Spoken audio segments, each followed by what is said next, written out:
The architecture of the Greybeard. They tell you that Spanish moss is harmless, and the guidebooks say it is an epiphyte, which is an air plant that feeds on moisture and dust while taking nothing from the tree it rests upon.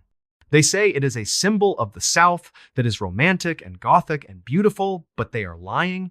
Or, at the very least, they are talking about the tame variety you see in the public parks rather than the greybeards that grow deep in the marshes of Savannah, where the cell service dies and the paved roads turn to mud. My name is Julian Thorne, and I am a property developer or a house flipper if you want to be crude about it. I buy forgotten and dilapidated history to polish it until it shines, and then sell it to wealthy tech entrepreneurs looking for a slice of Southern charm. That was the plan for Dubois Manor, which was a sprawling 3-story antebellum estate located on a private island in the middle of a salt marsh just 10 miles outside of Savannah. I bought it sight unseen for a price so low it felt criminal. When I drove my truck across the rickety wooden causeway, the first thing I noticed was the absolute silence, because the marsh sounds of frogs and insects were sucked away. The house was a shape beneath a slate gray blanket of moss that looked wet despite the heat, and it smelled cloyingly of rotting peaches and old perfume. The warning of the shedding season. I hired a local crew led by a man named Cassius, but they refused to get out of their van because he warned me that they do not cut the Greybeards on Dubois Island during the shedding season. He said the moss does not just grow on trees, but it listens and holds the memories of everyone who died in that house. He told me to turn back and let the swamp have it, but I was furious and decided to start the work myself with a machete. When I swung at the front porch curtain, the sound was not a dry snick of vegetation, but a squelch like slicing through a piece of raw steak. The severed clump writhed on the ground like a dying worm, and a dark, viscous red fluid began to drip from the cuts, which I rationalized as high iron content in the water table. By 3 in the morning, while sleeping in the parlor, I woke up because I could not breathe. My mouth was filled with dry gray fibers, and a thick rope of moss was hanging from the ceiling medallion directly over me as it lowered itself into my open mouth while I slept. The house was not just overgrown, but it was feeding the vegetable lungs. Panic is a flavor that tastes like copper and bile. I scrambled backward on the dusty floorboards of the parlor with my heels digging into the Persian rug while kicking blindly at the gray tide that was pouring through the shattered window. The beam of my flashlight swung wildly and created strobe light glimpses of the nightmare because the moss was not just piling up, but was weaving itself. The tendrils were knotting together to form thick and muscular ropes that thrashed like severed snakes. I gagged and my hands flew to my throat as I could still feel the phantom sensation of that dry and fibrous rope sliding down my gullet. I coughed in a violent and hacking spasm that bent me double. When I pulled my hand away from my mouth, my palm was covered in bloody saliva mixed with tiny gray spores. They looked like ash, but they were moving with a life of their own. I had to get out and get to the truck. I grabbed the lantern, which had flickered back to life, though dimmed and bolted for the parlor door. I slammed it shut behind me and heard a wet thud as a mass of vegetation impacted the wood. The door handle rattled and turned, then stopped as it was clogged from the inside. I was in the main hallway, which was the grand foyer of Dubois Manor. Yesterday, it had been a dusty and empty space with a sweeping staircase, but tonight, it was a jungle of decay. The moss had colonized the interior with impossible speed. It hung from the crystal chandelier in long and heavy stalactites and draped over the banisters of the staircase. But the worst part was the sound, because the house was breathing. It was a low and wheezing inhalation that seemed to come from the walls themselves, followed by a wet and rattling exhalation. I sprinted toward the massive oak front door because this was my exit. I threw myself at it and grabbed the iron latch, but it would not budge. I screamed in terror while hammering my fist against the wood. I shone the light at the seams of the door and saw the red sap, which was the oxidized iron I had dismissed earlier. It had hardened and welded the door to the frame with a resin that felt as hard as amber, so I was sealed in. I gasped and searched for the back door and the kitchen. I turned to run down the hallway, but I skidded to a halt. Standing at the base of the staircase and blocking the path to the kitchen was a figure.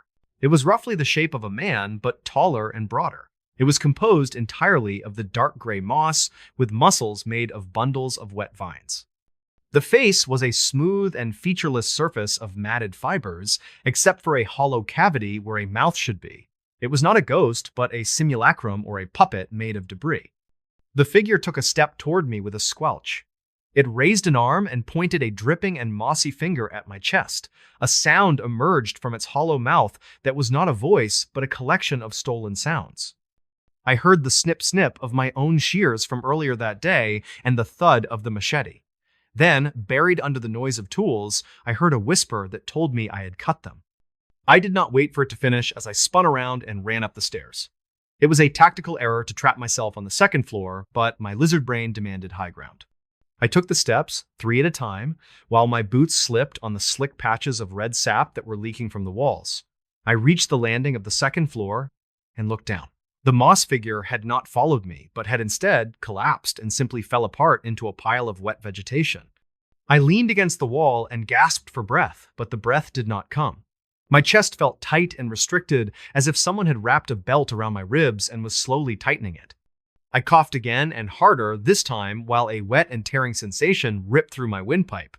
I spat onto the floor. It was not saliva, but a clump of gray matter the size of a walnut. I shone my light on it, and the clump unrolled into a perfect and miniature leaf of Spanish moss. The realization hit me with the force of a physical blow, because the spores I had inhaled in the parlor were not just irritating my lungs, but were germinating. The moss was not just in the house, but it was in me. I wheezed and cried out for help with a voice sounding thin and reedy as I realized I needed a doctor. I staggered down the second-floor hallway where the doors to the bedrooms were all open. Inside each room, the furniture was covered in the gray blanket, but here, the moss had formed shapes. On the bed in the master bedroom were 2 lumps that looked like sleeping figures holding hands. In the nursery was a small and cradle-sized lump rocking gently in the stagnant air. I stumbled past them in horror because Cassius was right and the moss held memories. It grew over the dead and kept their shapes to reenact their final moments in slow vegetable motion. I needed a window to break out and jump because a broken leg was better than this. I found a window at the end of the hall that looked out over the front driveway. I could see my truck down there bathed in the moonlight like a lifeboat in a dark ocean. I grabbed a heavy bronze bust from a hallway table and smashed it against the glass. The glass shattered outward and the humid night air rushed in. I did not care about the drop because it was maybe 15 feet to the porch roof and then another 10 feet to the ground, which was doable. I climbed onto the sill, but as I looked down at the porch roof, I froze. The Greybeards I had cut earlier and the pile of severed moss I had left on the porch steps were not dead because they had reassembled. Below me, the entire front yard was moving and the ground was a writhing sea of gray. In the center of the driveway, my truck was being devoured. The moss had grown into the wheel wells and wrapped around the axles and smashed through the windshield. The metal was groaning as the vines crushed it and squeezed the chassis like an aluminum can. There was no escape vehicle, and then the pain in my chest flared hot and sharp. I fell back onto the hallway floor while clutching my ribs. I could feel them shifting as the roots were spreading and pushing my ribs apart to make room for the new growth. My lungs were becoming a garden. I crawled away from the window and dragged my body toward the only place left, which was the attic stairs. The attic was the highest point, and I thought maybe the heat up there had dried them out, or I could find a flare gun. I hauled myself up the narrow and creaking wooden steps to the 3rd floor. I kicked the attic door open and collapsed inside while pushing a heavy trunk in front of it to barricade myself. The attic was massive and dusty, and thankfully mostly dry. The moonlight filtered in through a single and round dormer window. I lay on the floor and stared at the rafters, while my breathing was a shallow and whistling rattle. I pulled up my shirt and saw the skin of my chest was translucent. Beneath the flesh, I could see dark and shifting shadows moving between my ribs. Poking through the skin right over my sternum was a tiny gray shoot. A single sprig of moss was blooming from my body like a flower from a grave.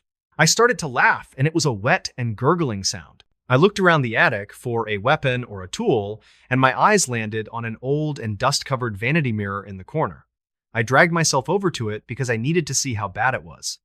I looked in the mirror and saw the whites of my eyes were gone as they were filled with a fine gray lattice, which was a web of roots. Behind me, in the reflection of the mirror, I saw that I was not alone in the attic.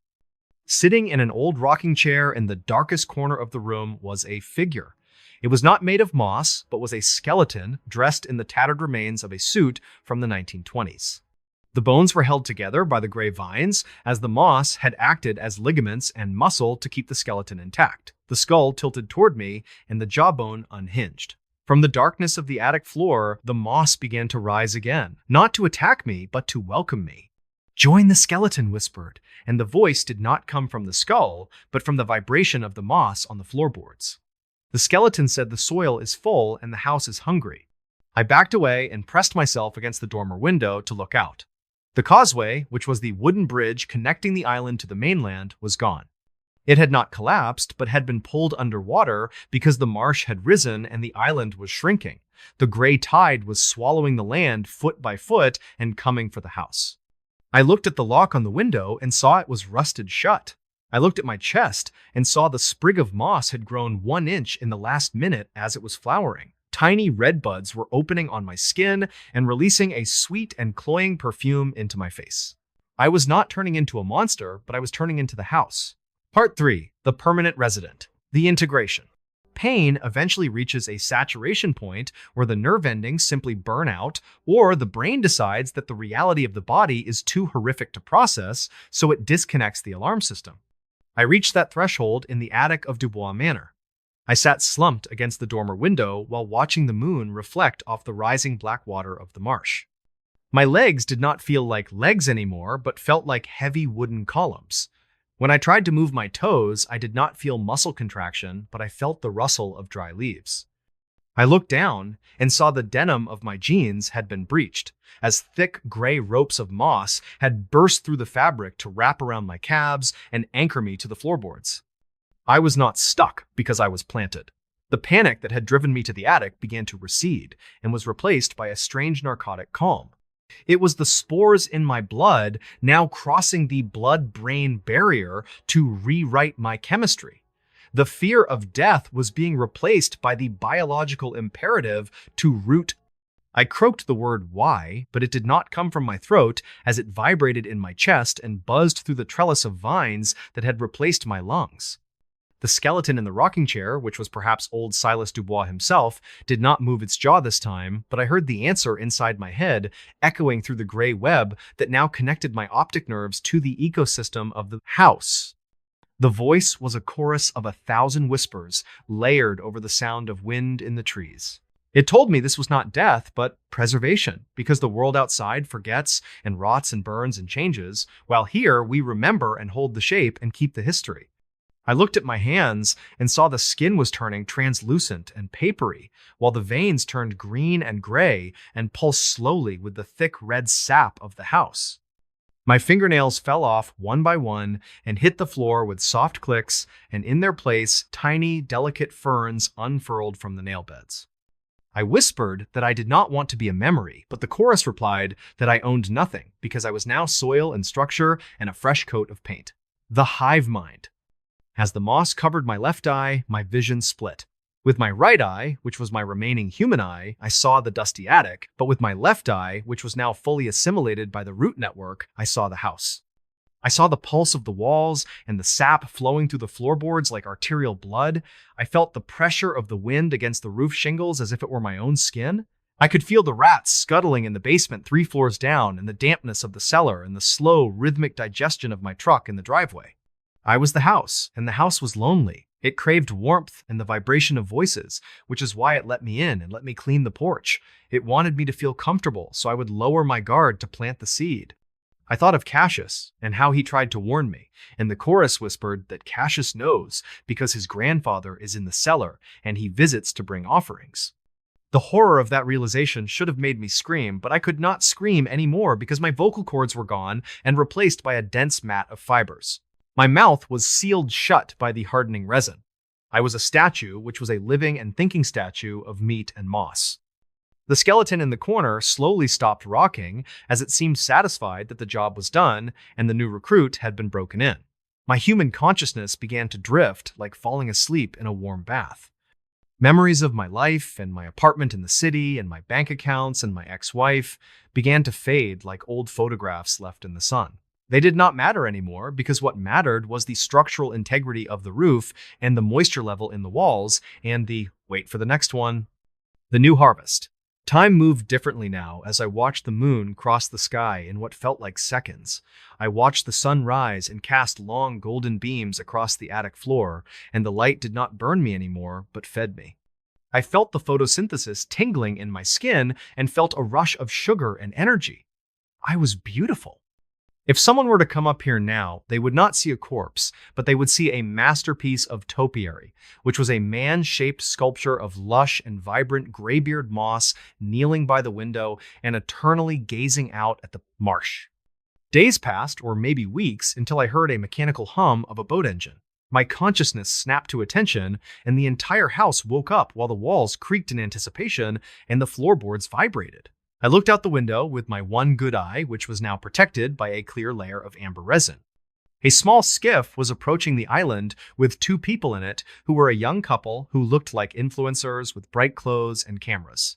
They pointed excitedly at the mansion and shouted that it was perfect for an exploration video. The skeleton in the corner seemed to grin as the chorus whispered about fresh soil. I wanted to warn them and bang on the glass or write a message in the dust, but I could not move because my hands were fused to the floor and my fingers had grown deep into the wood to connect with the joists below. I felt a ripple of excitement go through the house as the front door, which had been sealed tight with resin, suddenly released its grip. The lock clicked open, and the moss on the porch retracted slightly to reveal the grandeur of the entrance. The trap was reset. I watched as the couple walked up the driveway and stepped over the unrecognizable lump of metal that used to be my truck. The man knocked on the open door and asked if anybody was home. I tried to scream internally for them to go away, but the house overruled me. The house used my vegetable lungs to create a draft, which was a soft and welcoming breeze that pulled them inside. As they stepped across the threshold, I felt a new sensation, which was a sense of purpose. I was not Julian Thorne anymore because I was the attic and I had a job to do. I would wait and I would listen, and when they finally came up the stairs looking for ghosts, I would be here to be the lesson they would not live to learn. The final invitation. So, if you are listening to this story and you are a fan of urban exploration, or you like finding forgotten places where nature has taken over, you should come find me. I am on Dubois Island on the 3rd floor. You should turn left and look for the gray statue by the window. You can come closer and inspect the detail of the moss and marvel at how it looks almost like human skin. You should lean in because I cannot speak, but if you get close enough, I can breathe on you.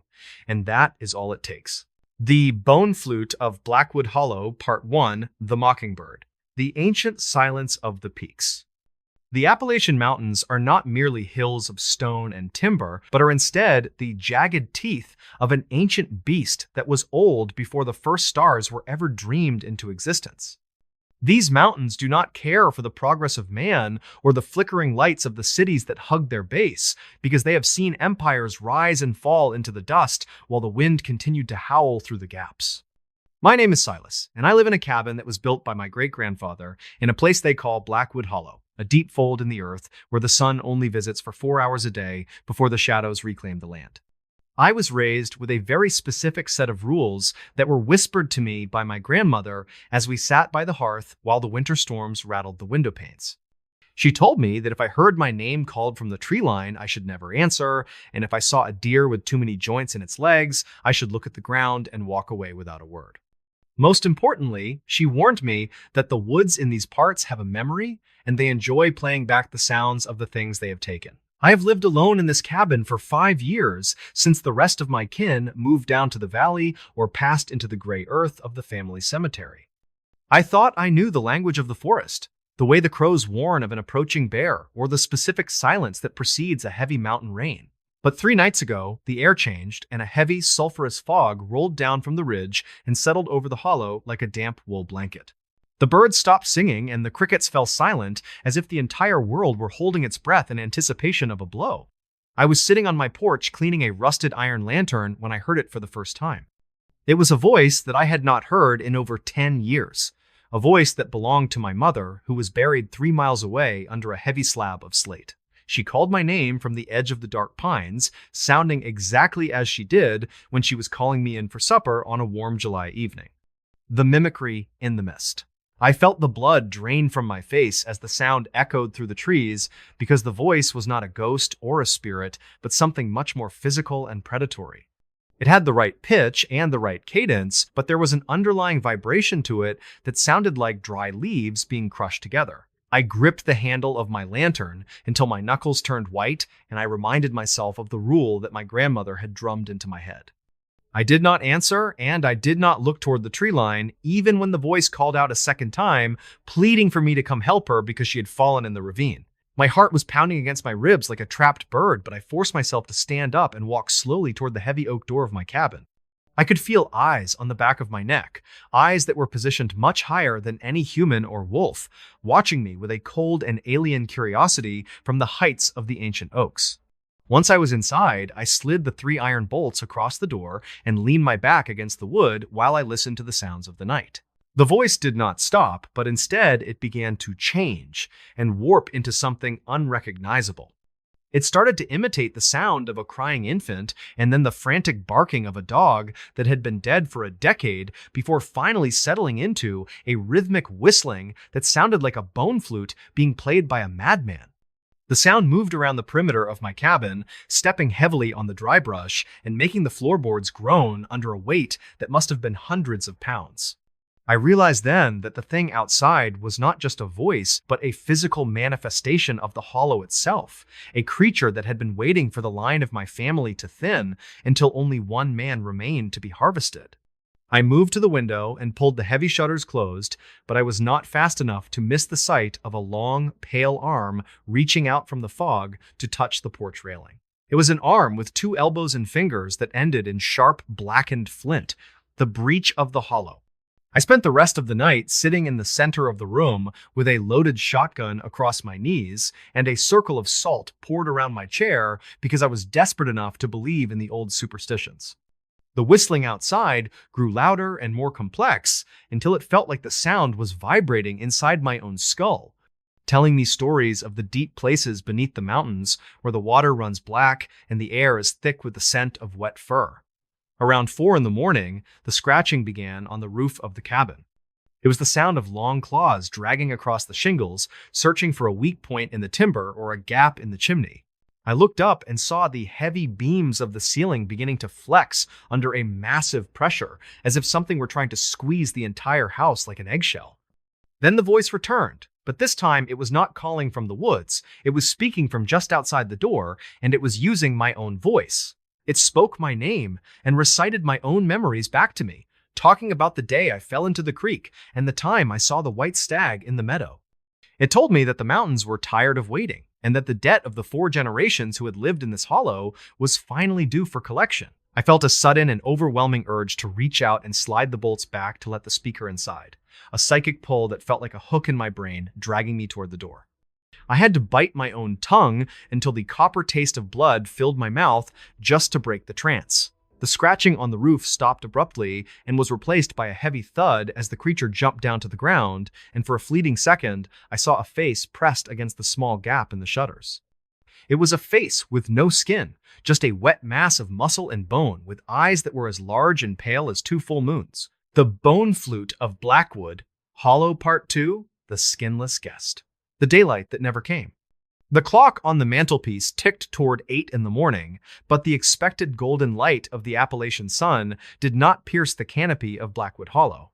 Instead, the world remained trapped in that sickly, sulphurous gray fog that seemed to swallow sound and light with equal hunger. I stood in the center of the kitchen, my boots heavy on the floorboards, listening to the silence that had settled over the cabin after the creature jumped from the roof.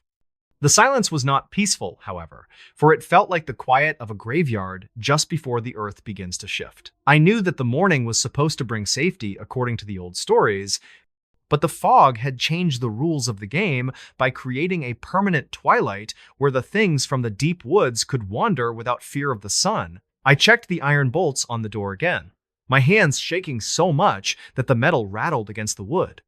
My grandmother always said that a home in the mountains is only as strong as the secrets it keeps, and I began to wonder what secrets were buried beneath the very foundation of this cabin. I walked to the small trapdoor that led to the root cellar, where we kept the potatoes and the jars of preserved peaches, and I felt a draft of freezing air whistling up through the cracks. It was a smell I recognized from the deep limestone caves that riddled the ridge, a scent of wet stone and ancient, stagnant water that had never seen the sky. I realized then that the creature was not just outside the walls, but was likely moving through the veins of the earth itself, searching for a way to bypass the salt and the iron I had placed at the main entrance. The Hymn of the Marrow. The whistling returned, but this time it was coming from directly beneath my feet. It was a low, vibrating hum that made the jars in the cellar clink together like glass teeth. The melody was beautiful in a way that made my eyes water, a song of high ridges and deep valleys that spoke of a time when the mountains were taller than the clouds. But as I listened, I realized the sound was being produced by air moving through a flute made of something porous and organic. I remembered a story my father told me about the bone flute, an instrument carved from the femur of a man who had broken a promise to the woods. It was said that the flute did not play for the ears of the living, but rather for the marrow in their bones, calling to the substance of their bodies until they simply pulled themselves apart to join the music. I stepped back from the cellar door, but the floorboards felt soft and spongy, as if the wood were reverting back into the damp soil of the forest floor. The voice of my missing brother, Caleb, suddenly echoed from the cellar. He had disappeared in the winter of 1999 during a hunting trip, and I had spent years telling myself he had simply lost his way in a blizzard. But now his voice was clear and vibrant, calling out to me about a treasure he had found in the dark. He told me that the gold wasn't in the ground, but was hidden inside the people who lived in the hollow, and he begged me to open the latch so he could show me the shine of his own ribs. The sheer wrongness of his words acted like a bucket of ice water over my head, snapping the psychic tether that the whistling had wrapped around my mind. I grabbed a heavy chest of drawers and shoved it over the trapdoor, the wood screaming as it scraped across the floor, but the strength of the thing below was already pushing upward, the uninvited shadow. The scratching started again, but it wasn't on the roof or the door this time. It was coming from the gaps between the logs of the walls. The moss and clay chinking that had kept the winter wind out for 4 generations was being picked away by those long, flint-tipped fingers. I watched in a trance of pure terror as a sliver of the gray fog began to leak into the room through a hole no larger than a coin. The fog didn't dissipate, but stayed together in a thick, roiling strand that moved like a snake across the ceiling. I raised my shotgun and aimed at the wall, but I hesitated because I knew that lead and powder were meant for things made of meat and blood, and I wasn't entirely sure the guest outside possessed either. The creature began to whisper again, and this time it used the voices of an entire choir, 100 different people from the history of Blackwood Hollow, all speaking in a terrifying unison. They told me that the debt was not about money or land, but about the very space my family occupied in the world. They claimed that every breath we took was a breath stolen from the lungs of the mountain, and every fire we burned was a light that blinded the eyes of the hollow. The wall groaned as a single log was shoved inward, snapping the ancient wooden pegs like they were nothing more than dry twigs. The pale, skinless head of the creature began to squeeze through the opening, its muscle fibers twitching and glistening in the dim light of my dying lantern. It had no eyelids, and its massive, milky eyes fixed on me with a hunger that was as old as the Appalachians themselves. I realized then that the cabin was no longer a fortress, but a trap, and the salt circle around my chair was nothing more than a ring of dust to a thing that had seen the oceans rise and fall. The sacrifice of the hearth. I backed toward the fireplace, the only source of warmth left in the room, and I felt the heat of the dying embers against my calves. The creature was halfway through the wall now, its elongated limbs unfolding like the legs of a newborn calf, but with a grace that was sickening to witness. It reached out toward me, and its voice became soft and motherly once more, telling me that it would only hurt for a second before I became part of the music forever. I looked at the shotgun in my hands, and then at the pile of dry hickory logs beside the hearth. I knew I couldn't outrun a thing that moved through the mist, and I couldn't hide from a thing that lived in the earth.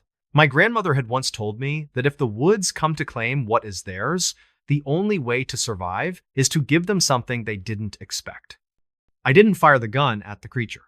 Instead, I turned and fired both barrels into the chimney flue, dislodging the thick layer of soot and bird nests that had accumulated over the decades. A massive cloud of black dust fell into the embers, and I grabbed the canister of kerosene I used for the lamps and threw the whole thing into the hearth. The explosion was a roar of orange and yellow defiance that filled the room, and the sudden, intense heat made the creature shriek with a sound that shattered every window in the cabin. The fog inside the room evaporated in an instant, and the creature recoiled as the fire licked at its raw, exposed muscles. I didn't wait to see if it would come back. I grabbed my grandmother's old ironwood axe from the mantel and ran toward the front door, kicking the bolts loose and plunging out into the gray world outside, knowing that the only way to save my soul was to reach the high ridge where the old stone altar stood before the fire in the valley went out. The Bone Flute of Blackwood Hollow Part 3, The Altar of the Old Horns. The Ascent Through the Veil. The heat of the burning cabin was a fading pulse against my back as I scrambled up the vertical incline of the ridge, my lungs burning with the sharp, metallic tang of the mountain air. Every breath felt like inhaling a handful of needles, and the fog was so thick I could barely see my own hands as they clawed at the roots of ancient hemlocks and the jagged edges of shale. I could hear the skinless guest behind me, but it was no longer trying to sound like my mother or my brother. It had abandoned the pretense of humanity and was now making a sound like 1,000 wet violins snapping their strings all at once. It moved with a sickening liquid speed, its elongated limbs clicking against the stone as it bypassed the fallen logs and treacherous ravines that slowed my human progress. I reached the halfway point of the climb, a place the old-timers called the Devil's Staircase, where the mountain turns into a sheer wall of slick granite. My grandmother's iron wood axe felt like a lead weight in my hand, but I refused to drop it, for the iron was the only thing that seemed to make the woods hesitate. I looked down for a brief second and saw the orange glow of my home at the bottom of the hollow, a tiny spark of defiance in an ocean of gray. The fire was dying, and I knew that once the last ember went cold, the rules that protected the living would dissolve completely. The creature let out a high-pitched whistle, the same note from the bone flute, and I felt the marrow in my legs go soft, threatening to send me tumbling back into the dark. The Table of the Ancients. I crested the final ledge of the high ridge just as the fog began to swirl into a violent vortex, driven by a wind that didn't come from the sky but seemed to exhale from the earth itself. There, in the center of a clearing where no trees had grown for 1,000 years, stood the altar of the old horns. It was not a table of smooth marble or worked stone, but a massive slab of gray rock held up by the petrified, blackened antlers of a creature that must have been the size of a barn. These were the old horns, the remains of a god that had died when the mountains were young, and the stone was stained with a dark, oily residue that never washed away, no matter how hard it rained. The creature emerged from the tree line, unfolding its skinless body until it stood nearly 10 feet tall, its wet muscles glistening in the dim, unnatural light. It stopped at the edge of the clearing, its massive moon eyes fixed on the iron axe I held. It began to speak again, but the voice was a collage of everyone I had ever lost, layered over the sound of grinding stones. It told me that the sacrifice was long overdue, and that the mountain did not want my cabin or my fire. It wanted the spark that lived inside my chest. It stepped forward, and the ground beneath my feet began to hum with that low, vibrating frequency that demanded the marrow of my bones to surrender. I realized then that I couldn't fight the thing with the axe, not because the iron wouldn't bite, but because the creature was just a finger on a much larger hand. The blood debt paid. I looked at the altar, and then at the creature, and I remembered the final lesson my grandmother had taught me before she stopped speaking altogether. She had said that the mountain only takes what is offered, but it always accepts a trade if the price is steep enough. I didn't swing the axe at the skinless guest. Instead, I stepped up to the massive stone slab and laid my left hand flat against the cold, stained surface. I raised the iron blade high, the wind screaming around me as the creature lunged forward with a shriek of no that sounded like a landslide. I brought the axe down with every bit of desperation and ancestral fear I possessed, not on the monster, but on my own pinky finger, severing it cleanly against the ancient rock. The reaction was instantaneous. The moment my blood touched the altar of the old horns, the rock didn't just sit there. It drank. The dark stains on the stone flared with a dull subterranean red light, and a sound like a great bell being struck deep underground echoed through the entire range. The skinless guest froze in midair, its body jerking as if caught by invisible hooks. The mountain had accepted the payment. The creature began to melt, its raw muscles dissolving into gray mist and black sap until there was nothing left but a pile of dry leaves and a single, hollowed-out human femur, the flute itself lying on the ground. The fog began to lift, retreating back into the deep cracks of the earth, and for the first time in days, I saw a single, cold star shining in the sky above the peaks. The silence of the hollow. I sat there on the high ridge for a long time, wrapping my hand in a strip of my flannel shirt while the wind turned from a scream to a gentle sigh through the pines. The debt of the Blackwood family was paid, at least for my generation, but I knew the truce was a fragile thing. I looked down at the hollow and saw the white smoke rising from the ruins of my cabin, knowing that I had no home to return to, but I was still breathing the mountain air. I picked up the bone flute from the ground, feeling the cold weight of it, and realized that the music hadn't stopped. It had just changed hands. I descended the mountain as the first real light of dawn began to touch the highest peaks, turning the gray world into a landscape of gold and deep green. I wouldn't build another cabin in the hollow, for that land now belonged to the Silence, but I would walk the ridges as a guardian of the rules. I am Silas, the last of the Blackwoods, and I carry the iron axe and the flute of marrow. As I walked, I realized my own shadow was stretching out longer than it should, reaching toward the trees with fingers that ended in sharp, blackened flint. I didn't look back. I just kept walking, listening to the mountains breathe, knowing that as long as I kept the rules, the things in the dark would stay exactly where they belonged. The 1863 radio signal. Part 1. The static in the soil.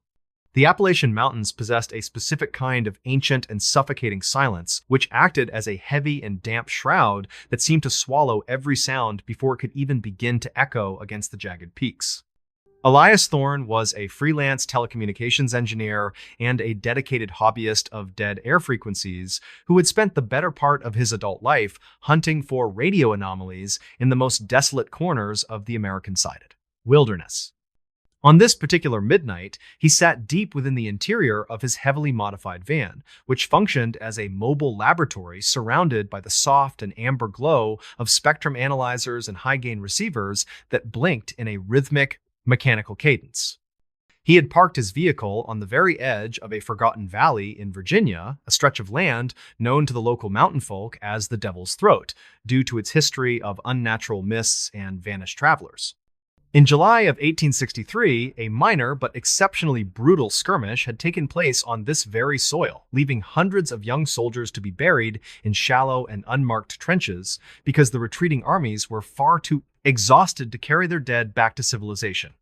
Official military history had largely forgotten the names of the boys who fell here, but the iron-rich red clay of the valley possessed a long and terrifying memory that refused to let the past remain buried. Elias was not searching for ghosts in the traditional or spiritual sense, but was instead hunting for a legendary RF anomaly known among ham radio operators and long-haul truckers as the ghost signal of the Blue Ridge. For decades, witnesses had described a phantom transmission that would occasionally bleed through the FM band at exactly 3 o'clock in the morning, producing a rhythmic and scratching sound that resembled Morse code, but carried the distinct and frantic cadence of a human heartbeat. As a man who worshipped at the altar of hard science, Elias believed that the phenomenon was merely a rare atmospheric skip or perhaps a clandestine government relay station that was leaking data into the civilian bands. He adjusted the fine-tuning on his software-defined radio and watched the colorful waterfall display on his laptop screen, which provided a real-time visualization of the electromagnetic spectrum in the valley. The screen was initially a calm wash of deep blues and purples until the clock struck exactly 3:14 in the morning and a jagged spike of brilliant white light suddenly cut through the ambient background noise like a lightning strike. The speakers inside the van did not emit the expected hiss of white noise or the crackle of a thunderstorm, but instead produced a sound that was thick and wet, like the sound of 1,000 leather boots marching through knee-deep mud. This sound was punctuated by the sharp and metallic clatter of bayonets striking against tin canteens and the labored breathing of men who were pushing their bodies to the absolute limit of endurance. Elias felt the temperature inside the van plummet by 30 degrees in a single second, causing his breath to form thick clouds of white mist in the air, which drifted toward the radio equipment as if drawn by an invisible magnetic vacuum. He leaned closer to the monitor with his fingers trembling on the tuning knob, trying to isolate the voice that began to emerge from the chaotic static. The voice was heavily distorted and filtered through what sounded like layers of earth and stone, producing a rasping quality that suggested the speaker was currently choking on his own blood or the thick smoke of black powder. The transmission consisted of a frantic soldier calling out for Company B and begging a listener to tell a woman named Martha that the creek at the bottom of the hill had turned completely red with the blood of his brothers. Elias realized with a jolt of pure adrenaline that this was not a digital recording or a modern prank, because the signal showed absolutely no signs of looping or compression, and it possessed an analog warmth that modern technology could not replicate. It was a raw and primeval broadcast emitting from a frequency so low that it was usually reserved for communicating with submarines in the deepest trenches of the Atlantic Ocean, yet it was pulsing with a live wire energy. He checked his directional antenna and found that the signal was not originating from any nearby tower or satellite, but was instead vibrating upward from the ground directly beneath his tires. The needle on his analog compass began to spin in a violent and clockwise circle, as if the magnetic pole of the Earth had suddenly shifted to the center of the valley. Driven by a scientific curiosity that far outweighed his growing sense of dread, Elias grabbed a handheld receiver and put on his heavy noise-canceling headphones before stepping out into the oppressive darkness of the valley floor. The fog in the Devil's Throat was so dense and opaque that it felt like wet wool pressing against his skin, and his high-powered flashlight could barely penetrate more than a few feet into the gloom. As he moved toward the center of the old battlefield, the signal inside his headphones became so powerful that it began to vibrate his very jawbone, and the sound of the 1863 soldiers became a surround sound immersion of pure terror. He could hear the panicked whinnying of dying horses, and the acrid stench of burnt potassium nitrate filled his nostrils despite the cold and damp night air.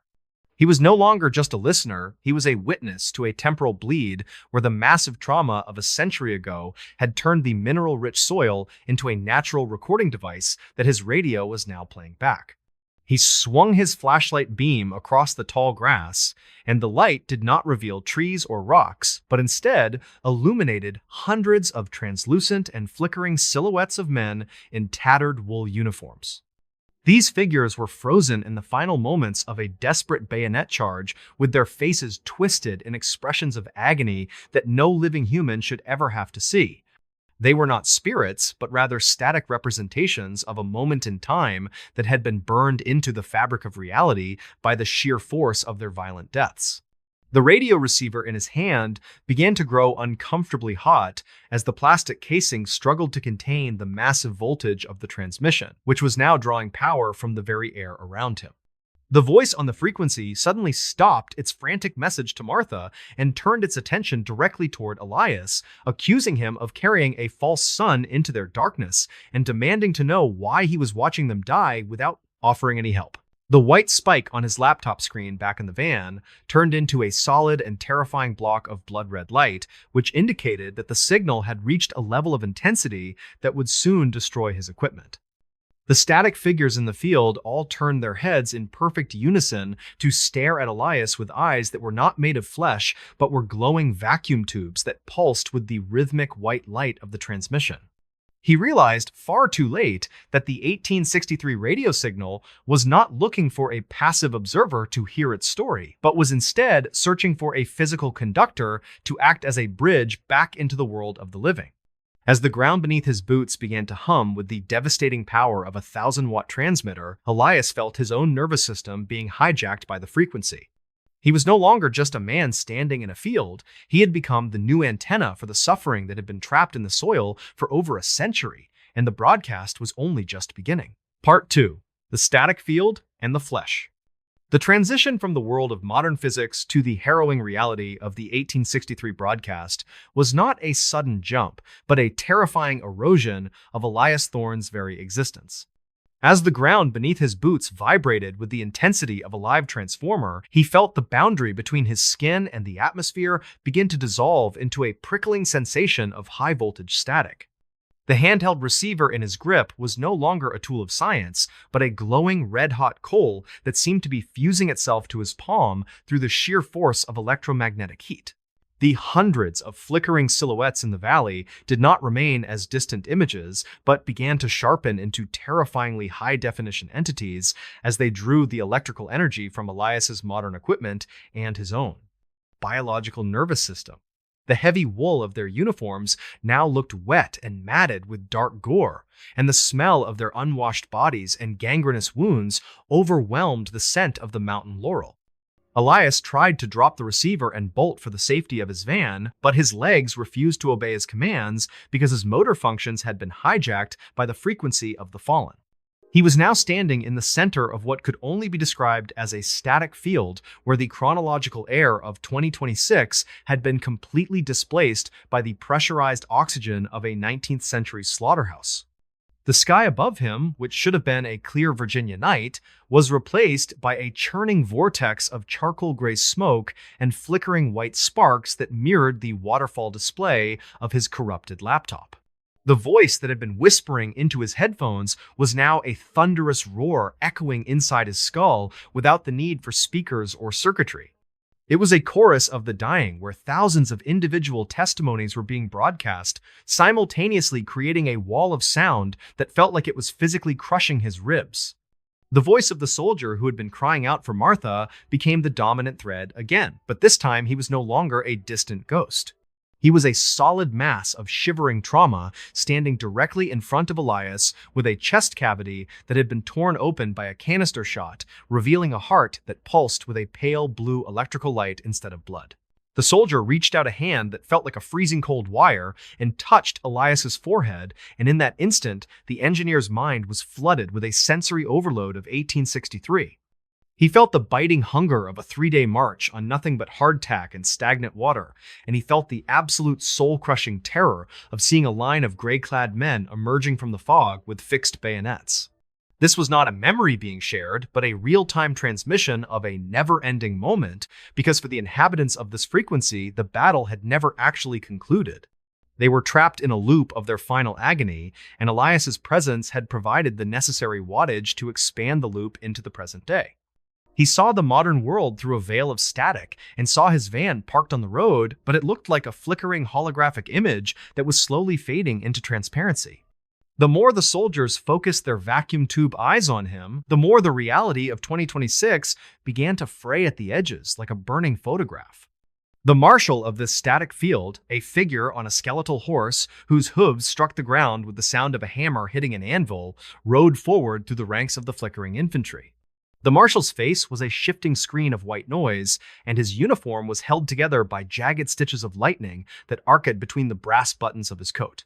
He did not speak through the air, but projected his thoughts directly into Elias's auditory nerve, which felt like a series of sharp needles being driven into his brain. The entity explained that the iron in the blood of the 300 men buried here had created a natural hard drive, and that every radio wave emitted by humanity since the invention of the spark gap transmitter had been feeding the drive. For over a century, they had been absorbing the radio dramas, the news broadcasts, and the digital signals of the future, and they had used that energy to build a kingdom of static beneath the soil. They were no longer just men, they were a dataset of war that had become sentient, and they had been waiting for a conductor with a compatible frequency to lead them out of the trench. Elias felt his own hair begin to stand on end as the voltage in the air reached a critical mass, and he watched in horror as his own skin began to take on the same flickering and translucent quality as the soldiers. He looked down at his hands and saw that his fingertips were emitting small blue sparks of corona discharge, and his veins were glowing with the same white light he had seen on the spectrum analyzer. He was being transcribed into the broadcast, and his biological data was being converted into the low-frequency signal of the Devil's Throat. The handheld receiver finally melted and fused with the flesh of his palm, creating a permanent biological antenna that began to broadcast his own screams of pain back to the van. On the laptop screen, which was now visible only as a ghost image in the distance, the red block of light began to pulse in time with Elias's failing heartbeat, indicating that the integration was almost complete. The soldiers began to close their circle around him, their faces a mixture of envy and predatory hunger, as they prepared to use Elias as a lightning rod to strike back into the world of the living. They didn't want to go to heaven or hell, they wanted to occupy the airwaves to live forever in the signals that saturated the planet. As the marshal raised a sword made of solidified static, Elias felt a sudden and violent pull in the center of his chest. The radio signal was no longer just a sound he was hearing, but a physical gravity that was dragging his soul into the iron-rich clay. He realized that the 1863 radio signal was the ultimate parasite, and he was the final component needed to turn the entire Appalachian Range into a massive transmitter of the dead. Just before his vision was completely replaced by the white noise of the void, he saw a modern car driving down the highway in the distance. Its radio probably tuned to some mindless pop station, and he tried to scream a warning, but all that came out was the rhythmic scratching of Morse code. Part 3. The Global Frequency. The total integration of Elias Thorne into the Devil's Throat was finalized not with a bang, but with a sudden and absolute silence that felt like the vacuum of deep space had collapsed into the valley. The physical body of the engineer had been completely overwritten by the relentless mathematics of the signal, and his atoms had been reordered into a high-density stream of electromagnetic data. Where a man had once stood in a modern tactical jacket, now existed only a pillar of humming white light that acted as a bridge between the blood-soaked soil of 1863 and the global digital network of 2020. 6. The skeletal marshal on his horse of lightning watched with a cold and flickering satisfaction as Elias's consciousness was shredded into millions of packets of information and distributed across the low-frequency bands that saturated the atmosphere. Elias could still feel himself, but his perspective had expanded from a single human point to a terrifying omnipresence where he was now the conductor of every radio wave that brushed against the iron-rich mountains of Virginia. Back inside the van, the laptop screen had long since ceased to function as a computer and had instead become a glowing portal of pure white noise that began to bleed out of the liquid crystal display and into the physical world. The signal did not stop at the edges of the valley. It began to utilize Elias's high-gain directional antennas to leapfrog across the regional telecommunications towers using the modern infrastructure as a host for its ancient viral trauma. Within minutes, the 1863 radio signal had infiltrated the local emergency broadcast systems, causing the sirens in distant towns to wail with the sound of phantom cavalry charges. Residents in their beds woke up to the sound of sobbing soldiers and the metallic clatter of bayonets emanating from their smart speakers and television sets. The digital world was being colonized by a century-old war that had found a way to digitize its own agony, and Elias was the central processor for this global haunting.